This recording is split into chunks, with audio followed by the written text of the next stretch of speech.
안녕하세요. 오늘은 우리나라 부동산 문제의 근본 해결책으로 지역별 차등 주택 소유 상한제 시행에 대하여 한국어와 영어로 제시해 보겠습니다. 대한민국 부동산 시장은 오랜 기간 뜨거운 감자였습니다. 치솟는 집값, 전세난, 영끌 투기 등은 서민들의 주거 불안을 심화시키고 사회 양극화를 부추기는 주요 원인으로 지목돼 왔습니다. 이러한 복잡한 문제를 해결하기 위한 다양한 정책들이 시도되었지만 여전히 근본적인 해결책은 요원하다는 지적이 많습니다. 여기서는 부동산 문제의 근본 해법 중 하나로 논의될 수 있는 지역별 차등 주택 소유 상한제의 도입 타당성에 대해 심층적으로 분석해보고자 합니다. 주택 소유 상한제는 개인이 소유할 수 있는 주택의 수를 제한하는 제도인데 이를 지역별 특성에 맞춰 차등 적용하는 방안은 과연 부동산 시장 안정화와 주거 정의 실현에 기여할 수 있을까요?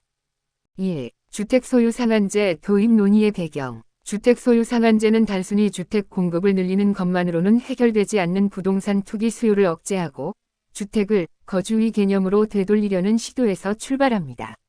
현재 우리나라는 개인의 주택 소유에 대한 별다른 제한이 없어 다주택자 또는 법인의 투기적 매입이 시장 과열의 한 원인이 되고 있습니다. 특히 저금리 기조와 유동성 증가는 이러한 투기 수요를 더욱 부추겼습니다. 주택 소유 상한제는 이러한 투기적 수요를 직접적으로 규제하여 실수요자 중심의 시장을 조성하고 주택 가격 안정을 도모하려는 목적을 가집니다. 이는 주택의 공공재적 성격을 강화하고 모든 국민이 기본적인 주거권을 보장받을 수 있도록 하자는 사회적 합의에 기반을 둡니다. 2. 지역별 차등 주택 소유 상한제의 필요성 및 타당성. 단순한 주택 소유 상한제는 일률적인 규제로 인해 지역별 특성을 반영하지 못하고 부작용을 낳을 수 있습니다. 따라서 지역별 차등을 두는 것이 중요한 타당성을 확보합니다. 지역별 부동산 시장의 이질성 반영. 대한민국의 부동산 시장은 서울 강남과 지방 소도시가 전혀 다른 양상을 보입니다. 수도권, 특히 서울과 일부 광역시의 핵심 지역은 공급이 부족하고 수요가 폭발적인 초과 수요 시장인 반면 지방의 많은 지역은 인구 감소와 산업 침체로 인해 공급 과잉 또는 미분양 상태에 직면해 있습니다. 수도권 및 투기 과열 지역. 이들 지역은 주택이 투자 자산으로서의 성격이 강해 다주택자의 투기적 매입이 가격 상승을 주도하는 경향이 큽니다. 이러한 지역에는 강력한 소유 상한을 두어 투기 수요를 억제하고 실수요자들이 주택을 구매할 수 있는 기회를 확대해야 합니다. 예를 들어 1인당 1주택으로 제한하고 그 이상을 소유할 경우 높은 세금이나 처분강제 등의 규제를 적용할 수 있습니다. 지방 소멸위기 지역 및 공급 과잉 지역. 반면 인구 감소와 경제 침체로 어려움을 겪는 지방의 경우 오히려 주택 공급이 많고 미분양이 심각한 곳이 많습니다. 이런 지역에 일률적으로 소유 상한을 적용하면 시장의 활력을 더욱 떨어뜨리고 재개발 재건축 등 도시 재생 사업에도 악영향을 미칠 수 있습니다. 따라서 이들 지역에는 소유 상한을 완화하거나 아예 적용하지 않아 외지인의 투자 유입을 통해 지역 경제 활성화와 주거 환경 개선을 유도할 수 있습니다. 주거 복지 및 형평성 제고. 지역별 차등을 둠으로써 주택 소유의 형평성을 제고하고 주거 복지를 실현할 수 있습니다. 실수요자 주거 안정. 투기 수요가 억제되면 실수요자들이 합리적인 가격으로 주택을 매입할 수 있는 기회가 늘어납니다. 이는 무주택 서민들의 주거 불안을 해소하고 내 집 마련의 꿈을 현실화하는 데 기여할 수 있습니다. 자산 불평등 완화. 주택은 한국 사회에서 자산 불평등의 핵심 원인 중 하나입니다.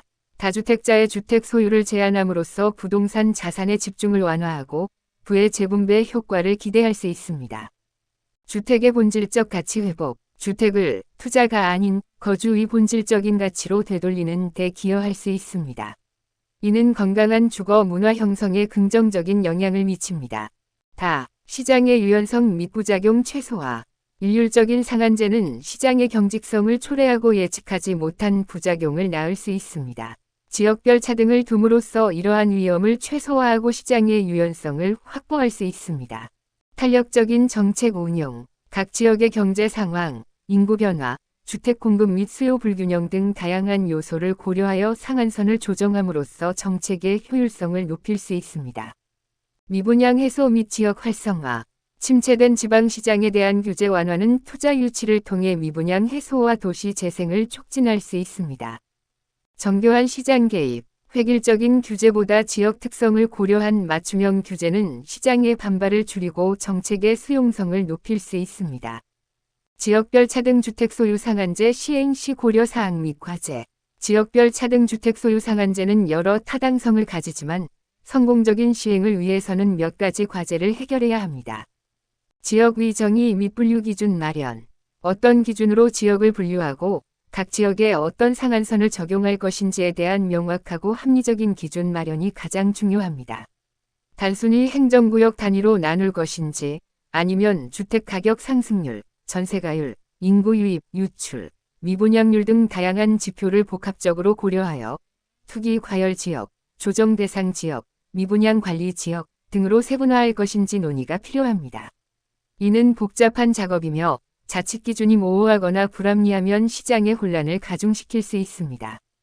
제도 적용의 예외 및 세부 규정 마련. 단순히 주택 수를 제한하는 것 외에 다음과 같은 예외 사항과 세부 규정 마련이 필수적입니다. 상속주택. 부모님으로부터 상속받은 주택의 경우 즉시 처분을 강제할 것인지 유예 기간을 둘 것인지 등을 고려해야 합니다. 직장 이전, 질병 등 불가피한 사유, 이사나 요양 등 불가피한 사유로 일시적으로 2주택 이상을 소유하게 되는 경우에 대한 예외 규정이 필요합니다. 주택임대사업자. 주택임대사업자의 경우 주택 공급에 기여하는 측면이 있으므로 이들에 대한 규제 수위도 신중하게 검토해야 합니다. 다만 투기 목적의 임대사업자와 순수 임대사업자를 구분할 수 있는 정교한 기준 마련이 필요합니다. 전세 제도의 특수성. 우리나라의 독특한 전세 제도를 고려하여 소유 상한제가 전세 시장에 미칠 영향을 예측하고 대비해야 합니다. 자칫 전세 물량 감소로 인한 전세난 심화로 이어질 수 있습니다. 규제 회피 및 불법 행위 방지. 제도 시행 심영의 신탁, 법인 설립을 통한 오해 투기, 증여 등을 통한 규제 회피 시도가 발생할 수 있습니다. 이를 효과적으로 방지할 수 있는 강력한 법적, 행정적 장치 마련이 필수적입니다. 예를 들어 법인의 주택 소유에 대한 규제 강화, 명의 신탁에 대한 처벌 강화 등을 들 수 있습니다. 주택 공급 정책과의 조화. 소유 상한제는 투기 수요를 억제하는 측면이 강하지만 근본적인 주택 문제 해결을 위해서는 충분한 주택 공급이 뒷받침되어야 합니다. 특히 수도권 등 수요가 집중되는 지역에는 양질의 주택 공급을 지속적으로 늘려야 합니다. 소유 상한제와 공급 정책이 상호보완적으로 작용할 때 시너지를 발휘할 수 있습니다. 시장 참여자의 수용성 확보. 새로운 규제는 항상 시장의 반발을 수반합니다. 제도의 도입 필요성에 대한 사회적 공감대 형성, 충분한 논의와 설명 과정을 통해 시장 참여자들의 수용성을 확보하는 것이 중요합니다. 이는 장기적인 관점에서 제도의 성공적인 안착에 필수적입니다. 결론, 주택의 공공재적 가치를 회복하며 지속 가능한 시장을 향하여 지역별 차등 주택 소유 상한제는 단순히 다주택자를 처벌하거나 주택 구매를 어렵게 만드는 규제가 아닙니다. 이는 주택을 투기 수단이 아닌 삶의 터전으로 인식하는 주택의 공공재적 가치를 회복하고 모든 국민이 기본적인 주거권을 보장받을 수 있는 사회를 지향하는 정책적 시도입니다. 물론 시행 과정에서 많은 어려움과 논란이 예상됩니다. 사유재산권 침해라는 비판, 시장 위축에 대한 우려, 규제 회피 등 다양한 부작용에 대한 깊이 있는 고민과 대책 마련이 선행되어야 합니다. 그러나 현재 한국 사회가 직면한 부동산 문제의 심각성을 고려할 때 주택 소유 상한제는 더 이상 피할 수 없는 근본적인 해법 중 하나로 진지하게 논의될 필요가 있습니다. 지역별 특성을 고려한 차등화된 접근은 제도의 부작용을 최소화하고 효율성을 극대화할 수 있는 현명한 방안입니다. 주택이 투기의 대상이 아닌 안정적인 주거 공간으로서의 역할을 다할 수 있도록 정책 당국은 과감하면서도 정교한 노력을 기울여야 할 것입니다. 이는 지속 가능한 부동산 시장을 만들고 궁극적으로는 국민들의 삶의 질을 향상시키는 데 기여할 것입니다. 감사합니다. Hello. Today, as a fundamental solution to the real estate problem in Korea, we will think about the implementation of the differential home ownership limit system by region. The Korean real estate market has been a hot potato for a long time. Soaring house prices, Gen's difficulties, and dumping of young chisels have been pointed out as a major cause of aggravating the housing insecurity of the common people and encouraging social polarization. Although various policies have been attempted to solve these complex problems, it is pointed out that the fundamental solution is still far away. Here, we would like to analyze the feasibility of the introduction of the Regional Differential Homeownership Limit System, which can be discussed as one of the fundamental solutions to the real estate problem. The Home Ownership Limit System is a system that limits the number of houses that can be owned by individuals. Can a plan to differentially apply it according to regional characteristics can contribute to the stabilization of the real estate market and the realization of housing justice. 1. Background of the introduction of the home ownership limit. The homeowner's upper limit system starts from an attempt to suppress the demand for real estate speculation, which cannot be resolved by simply increasing the supply of homes, and return homes to the concept of residence. Currently, there are no restrictions on individual home ownership in Korea, and speculative purchases of multi-homeowners or corporations are a cause of overheating in the market. In particular, low interest rates and increased liquidity have further encouraged this speculative demand. The homeowner's upper limit system aims to directly regulate this speculative demand, to create a market centered on end users and to promote housing price stabilization. It is based on a social consensus to strengthen the public property nature of housing and ensure that all citizens can receive basic housing rights. 2. The need and feasibility of a differential homeownership limit system by region. The simple, home ownership limit system, may not reflect regional characteristics and cause side effects due to uniform regulation. Therefore, it is important to ensure that regional difference is important.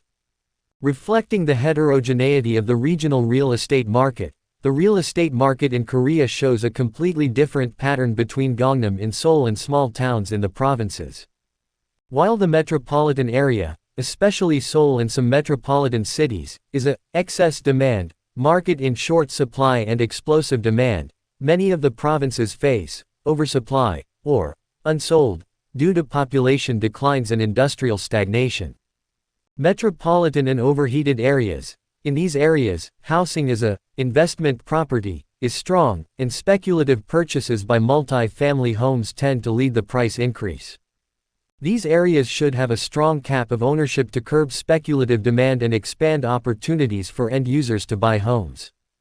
For example, if you own more than one house per person, and if you own more than that, you can apply regulations such as high taxes or forced disposal. Areas in crisis of extinction and oversupply areas. On the other hand, in areas suffering from a population decline and economic downturn, there are many places where housing is supplied and unsold is serious. Applying the upper limit of ownership uniformly in these areas further reduces the vitality of the market and can adversely affect urban regeneration projects such as redevelopment and reconstruction. Therefore, by easing or not applying the upper limit of ownership in these areas at all, investment inflows from foreigners can induce revitalization of the local economy and improvement of the living environment. Residential welfare and equity. By regionally differentiating, you can improve the equity of home ownership and realize housing welfare. End users' housing stability. When speculative demand is suppressed, end users have more opportunities to buy homes at reasonable prices. This can contribute to relieving the housing insecurity of homeless people and making the dream of owning a home a reality. Eliminate asset inequality. Housing is one of the key causes of property inequality in Korean society. By limiting the ownership of multi-family homes, the concentration of real estate assets can be alleviated and the redistribution of wealth can be expected. Restoring the intrinsic value of a home. It can contribute to the return of a home to the intrinsic value of residence, rather than investment. This has a positive effect on the formation of a healthy residential culture. The flexibility of the market and the minimization of side effects. A uniform cap can lead to market rigidity and lead to unpredictable side effects. By regionally differentiating, these risks can be minimized and market flexibility can be achieved. Reliable policy management. You can increase your policy's effectiveness by adjusting the upper limits, taking into account various factors such as economic conditions, population changes, housing supply and demand imbalance in each region. Eliminating unsold units and revitalizing the local market. Deregulation of the stagnant local market can promote unsold pre-sale and promote urban regeneration through investment attraction.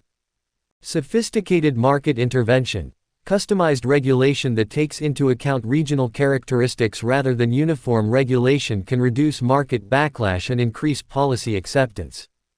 Considerations and challenges when implementing differential homeownership limits by region. Regional differential homeownership caps have several validity, but several challenges must be addressed for successful implementation. Establishment of definition and classification criteria for regions. It is of the utmost importance to classify regions and to set clear and reasonable standards for which upper limits are applied to each region. Whether to simply divide into administrative districts, or to divide into exaggerated areas, adjusted areas, unsold management areas, etc. Need to discuss whether or not. This is a complex task, and if the standards are ambiguous or unreasonable, it can aggravate the market confusion. Exceptions and details of the application of the system. In addition to simply limiting the number of homes, the following exceptions and detailed regulations are essential. Inherited homes. For homes inherited from parents, you must consider whether to immediately force disposal or a grace period.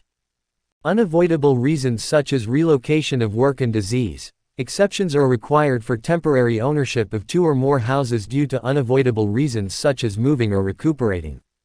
Housing rental businesses. As for housing rental business owners, they have an aspect that contributes to the supply of housing, so the level of regulation must also be carefully considered.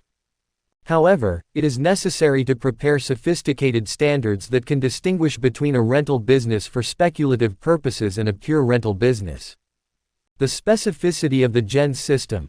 Considering Korea's unique GENS system, it is necessary to predict and prepare for the impact of the ownership cap on the GENS market. This could lead to an intensification of the GENS crisis due to the decrease in the GENS volume. Regulatory evasion and prevention of illegal acts. When the system is implemented, attempts to avoid regulatory evasion through trust, bypass speculation, and gifting through the establishment of a company may occur. A strong legal and administrative mechanism to effectively prevent this is essential.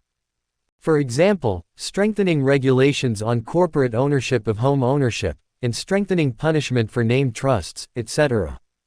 Harmony with housing supply policies. While the ownership caps are strong in control of speculative demand, there must be sufficient housing supply in order to address fundamental housing problems. In particular, in areas where demand is concentrated, such as the metropolitan area, the supply of high-quality housing must be continuously increased. Synergy can be achieved when ownership caps and supply policies are complementary to each other. Securing the acceptability of market participants. New regulations are always accompanied by market backlash. It is important to form a social consensus on the need for the introduction of the system, and to secure the acceptability of market participants through sufficient discussion and explanation. This is essential for the successful establishment of the institution in the long term. Conclusion. To restore the public property value of a home, and towards a sustainable market, the regional differential homeownership cap is not simply a regulation that punishes multi-homeowners or makes buying homes difficult. This is a policy attempt towards a society in which housing can be guaranteed basic housing rights by restoring the public good value of housing, which perceives housing as a replace of life, rather than a means. Of course, many difficulties and controversies are expected during the implementation process. In-depth concerns and countermeasures against various side effects such as criticism of infringement of private property rights, concerns about market contraction, and evasion of regulations should be preceded. However, given the seriousness of the real estate problem facing Korean society, the home ownership cap needs to be seriously discussed as one of the fundamental solutions that can no longer be avoided. A differential approach considering regional characteristics is a smart way to minimize the side effects of the system and maximize efficiency. The policy authorities will have to make bold and sophisticated efforts so that housing can fulfill its role as a stable residential space rather than a speculative object. This will contribute to creating a sustainable real estate market and ultimately improving the quality of life of the people. Thank you.